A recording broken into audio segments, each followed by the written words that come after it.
Clara Needham was the heart of her community, a beloved schoolteacher and devoted mother of two bright, beautiful daughters, Lily and Ava. Her husband, Robert Needham, was seen as the quiet, dependable family man.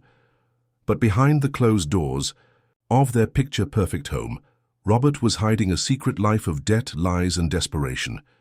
No one could have imagined that the man they trusted would soon be at the center of one of the most chilling family murders Pinebrook had ever seen. This is the horrifying case of Robert Needham, a husband, father, and cold-blooded killer. Robert Needham had everything that most people would consider the ingredients for a happy life. At 38, he was a husband, a father, and a homeowner in the picturesque town of Pinebrook. Nestled between rolling hills and forest trails, Pinebrook was the kind of place where people left their doors unlocked and waved at neighbors they didn't even know by name. It was quiet, safe, and peaceful, just like the Needham family seemed to be.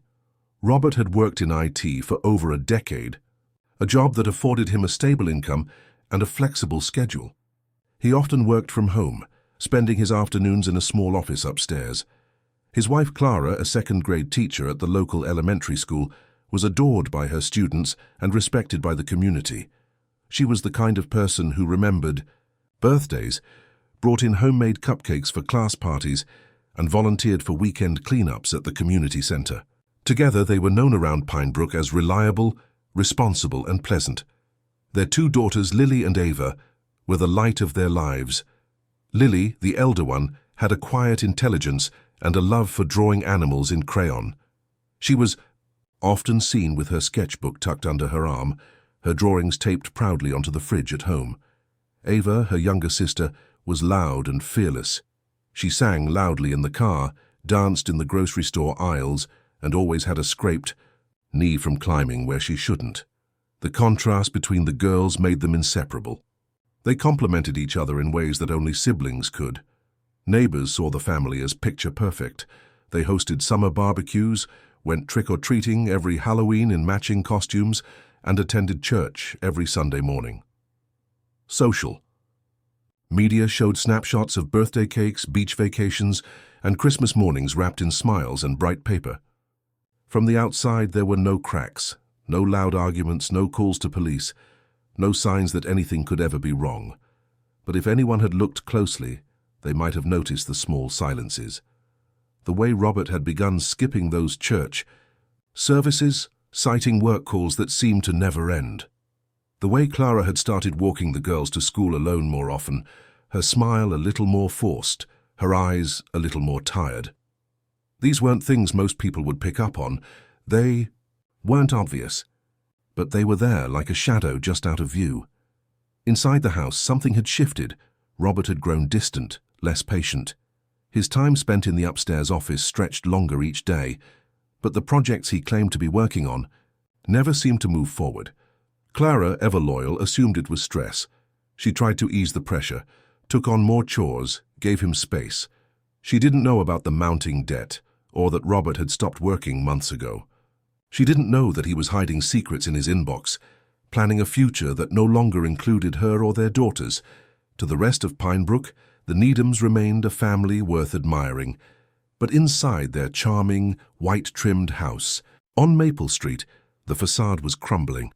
The truth, as it would soon be revealed, was more horrifying than anyone could have imagined. It started with a missed phone call, then another. By mid-morning, Clara Needham's co-workers were exchanging uneasy glances. Clara wasn't just punctual, she was predictably early, often arriving before the school even opened. But on that Monday, her classroom sat dark and empty. Her car wasn't in the parking lot. No one had heard from her. Calls to her cell phone rang endlessly before going to voicemail. Emails went unanswered. At first, her colleagues chalked it up to a sudden illness or a family emergency, but as the day wore on, unease crept in. Around the same time, across town, the attendance office at Pinebrook Elementary noted that both Lily and Ava Needham were absent. No call had been made to excuse them, no explanation was provided. The girls were never absent without a reason, and their mother had always been diligent about informing the school. Still, the office staff assumed the family might be dealing with a flu bug or something similar. It wasn't until early evening that concern turned into action. One of Clara's close friends, alarmed by the radio silence and knowing how reliable Clara had always been, drove to the Needham home to check in. The house sat still under the fading October light, curtains drawn, no signs of movement. She knocked repeatedly, called Clara's name, and even tried peering into the windows. Nothing. The lights inside were off, and the driveway was empty. She called the police. 2 officers arrived just after 7 p.m. and found the same eerie stillness. The front door was locked, and there were no signs of forced entry. With no answer and rising concern for the family's well-being, they forced their way inside. What they found was not what they expected. The house was clean, quiet, and perfectly arranged, as if frozen in time. There was no sign of a struggle, no overturned furniture, no broken glass. A dinner table was set with 3 plates. The television remote sat neatly on the armrest of the couch. Upstairs, the girls' beds were made, their rooms spotless. Clara and Robert's bedroom was tidy. Nothing was missing, nothing out of place except the family themselves. It was as if they had vanished. Their phones were gone. So were their wallets. But oddly, Clara's handbag and keys were found on the kitchen counter. Ava's favorite stuffed animal, which she took everywhere, was still on her bed.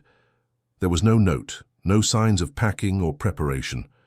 The family's car, a silver SUV, was not at the house, and no one could confirm when it had last been seen. The next morning, police issued a formal missing persons alert. Search efforts ramped up quickly. Flyers were printed and distributed across town. Volunteers combed local parks and wooded trails. Helicopters scanned the nearby river. Tips came in from all directions, but none led anywhere useful. Security footage from traffic cameras and gas stations turned up nothing. Robert, Clara, Lily, and Ava had simply disappeared without a trace. Whispers began to swirl around Pinebrook. Some believed the family had gone into hiding. Others speculated about an abduction. Theories multiplied online. But as the hours turned into days and then into a week, one truth became undeniable. Something terrible had happened, and someone had gone to great lengths to cover it up. 7 days after the Needham family was reported missing, the quiet calm of Pinebrook shattered with a single phone call. A neighbor, walking her dog past the Needham home, noticed a sharp, sour odor wafting from a basement window left slightly ajar. She dismissed it at first, assuming it was trash or something rotting under the deck. But as the wind shifted and the smell grew stronger, she called the police. Within hours, investigators returned to the house with a new sense of urgency. This time, the search wasn't just a sweep for signs of life. It was something more forensic. Cadaver dogs were brought in, sniffing through the rooms with trained precision. One dog stopped at the door to the basement and refused to move forward, growling low in its throat. That was enough for detectives to take the next step. Down in the basement, the air was thick and heavy. Officers moved slowly, scanning the space with flashlights. On the surface, it looked like any other suburban basement. Boxes stacked in corners, laundry machines humming in the background, shelves lined with holiday decorations and old toys. But one wall stood out. It was recently painted, slightly off in color from the others. The bricks around it showed faint scrape marks. When tapped, it gave a hollow echo. Behind that wall was a hidden alcove, sealed with drywall and construction adhesive. With tools and gloved hands, investigators broke through the barrier, and what they found stopped them cold. Inside were 3 large bundles wrapped in layers of plastic sheeting and duct tape, buried beneath several bags of potting soil. The room was cold, but not cold enough to mask the unmistakable smell of death. Autopsies later confirmed what investigators feared. The bodies were those of Clara, Lily, and Ava.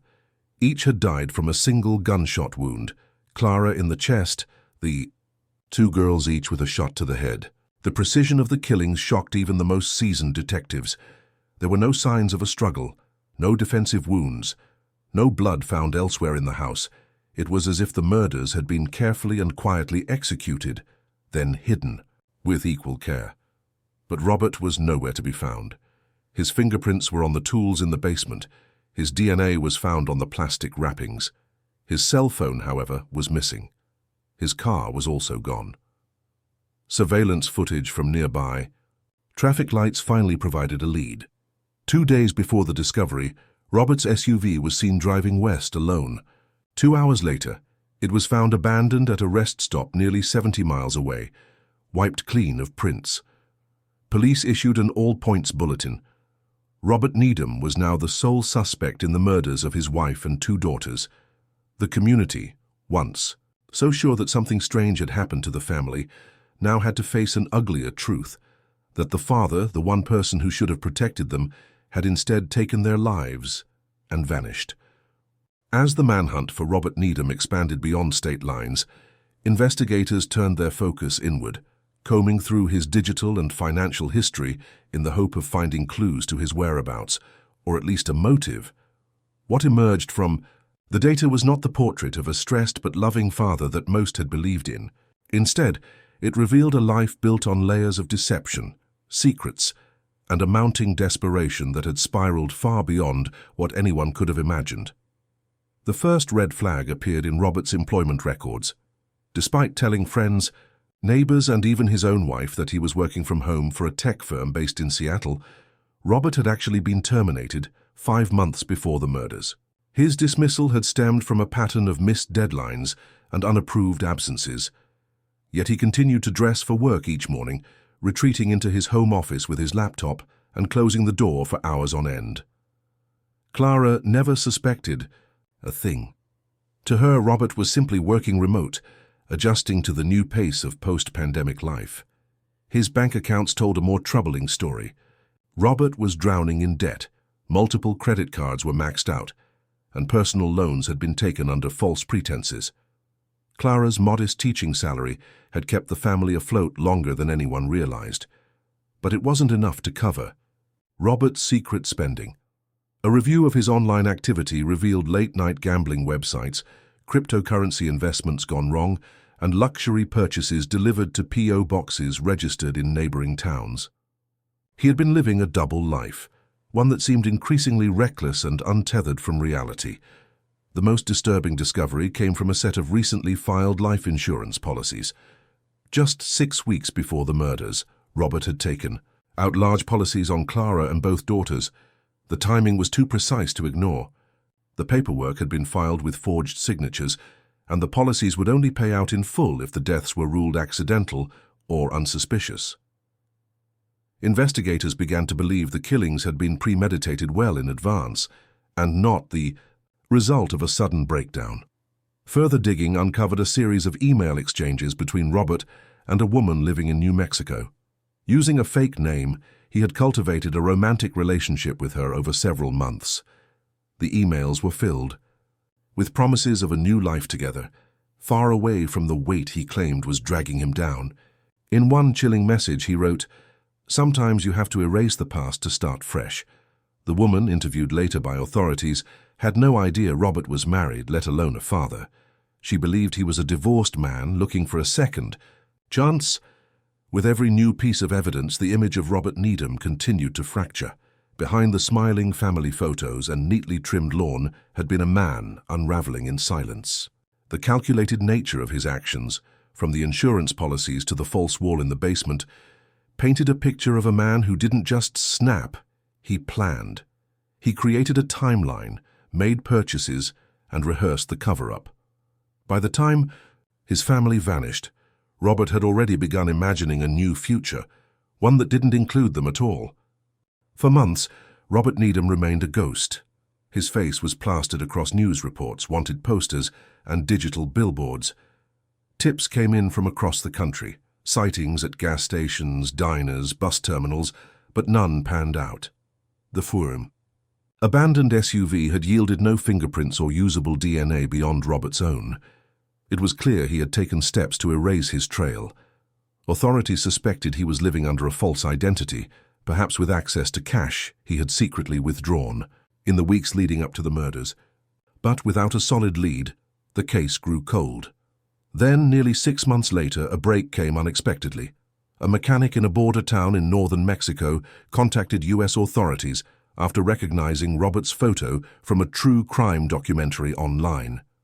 The man, who had been calling himself Daniel West, had been working at the shop for a few months. He kept to himself, paid in cash, and lived in a small rented room above the garage.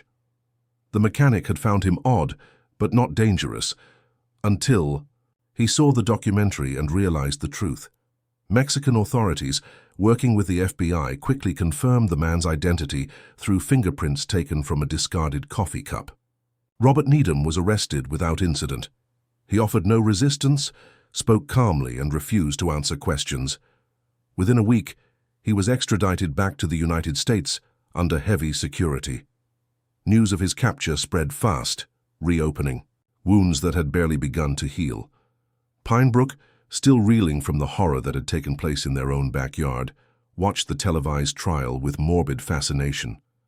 The courtroom was packed on the first day, reporters, legal experts, and townspeople all eager to see the man who had once been seen as a loving father, now shackled and expressionless. The evidence was overwhelming. Prosecutors laid out the timeline in grim detail: his job loss, the financial collapse, the life insurance policies, and the email trail that revealed his desire to flee and start over. The jury was shown photographs of the basement, the false wall, and the plastic-wrapped bodies. Every move Robert had made, from the purchase of soil to the deletion of his internet history, painted the picture of a man who had meticulously prepared for murder. The defense offered no alternative theory. There were no claims of insanity, no arguments of mistaken identity. The only strategy was to avoid the death penalty. Robert himself never spoke during the trial, never explained, never showed remorse. When the verdict came, guilty on all counts, he didn't flinch. Sentencing followed swiftly, 3 consecutive life terms without the possibility of parole. The house on Maple Street was eventually sold, but it remained vacant for years. New owners tore down the basement wall, gutted the interior, and changed the address. Still, the story lingered. A bench was installed outside the school where Clara had taught, engraved with the names of Clara, Lily, and Ava. Flowers appeared there every year on the anniversary of their deaths. In the end, Robert Needham's attempt to erase his past failed. Instead, he became infamous, a reminder that even the most ordinary faces can hide the darkest intentions. And in Pinebrook, the silence left behind by Clara and her daughters echoes louder than any words ever could.